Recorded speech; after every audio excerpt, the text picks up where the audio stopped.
জুলাইয়ে কোটা সংস্কার আন্দোলনে উত্তপ্ত হয়ে ওঠে দেশ। শিক্ষার্থীরা সরকারি চাকরিতে এই প্রথা বাতিলের বিরুদ্ধে রাজপথে নেমে আসে।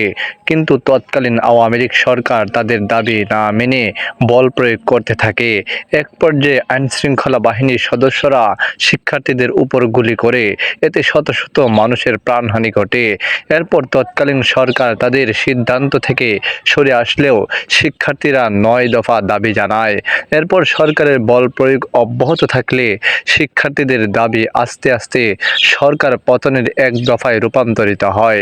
অবশেষে গত ৫ আগস্ট ছাত্র জনতার রোষানলে পদত্যাগ করে দেশ থেকে ভারতে পালিয়ে গেছেন সাবেক প্রধানমন্ত্রী শেখ হাসিনা।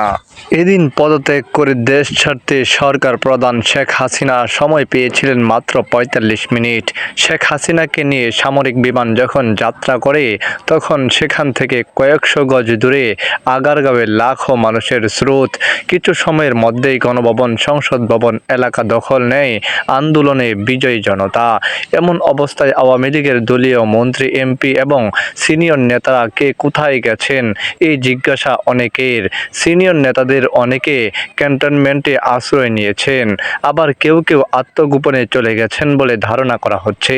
আবার পরিস্থিতি আঁচ করতে পেরে সরকার পতনের আগেই অনেক মন্ত্রী, এমপি বিদেশে চলে গেছেন। জানা গেছে গত ৫ আগস্ট সামরিক বিমানে দেশ ছাড়েন শেখ হাসিনা ও তার ছোট বোন শেখ রেহানা।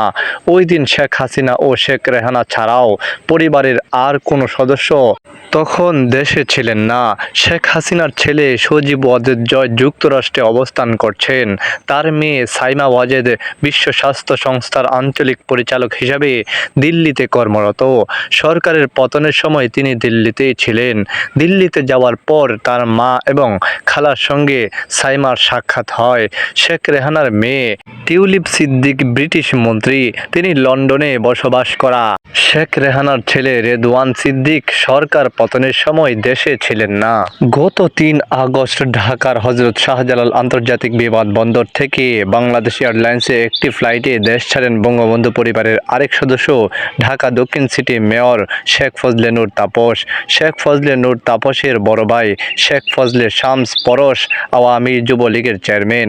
তিনি দেশে আছেন নাকি বিদেশে, এ নিয়ে সংগঠনের কারও কাছে তথ্য নেই। যুবলীগের একজন নেতা জানিয়েছেন, ফজলে শামস পরশ আন্দোলন চলাকালে কোনো এক সময় তিনি বিদেশে গেছেন। এদিকে আওয়ামী লীগের প্রেসিডিয়াম সদস্য শেখ ফজলুল করিম সেলিম দেশ ছাড়তে পারেনি বলে জানা গেছে। বঙ্গবন্ধু পরিবারের সদস্য হিসাবে বরিশালে প্রভাবশালী নেতা ছিলেন আব্দুল হাসনাত আবদুল্লাহর ছোট ছেলেকে নিয়ে ভারতে চলে গেছেন। তার আরেক ছেলে বরিশাল সিটির সাবেক মেয়র সেরনিয়াবাদ আবদুল্লাহ এবং আবুল হাসনাত আবদুল্লাহর ছোট ভাই সিটির বর্তমান মেয়র সেরনিয়াবাদ আবুল খায়ের আবদুল্লাহ দেশেই আত্মগোপনে আছেন। বাগেরহাট ১ আসনের সাবেক এমপি শেখ হেলাল সরকার পতনের আগেই দেশ ছেড়ে গেছেন।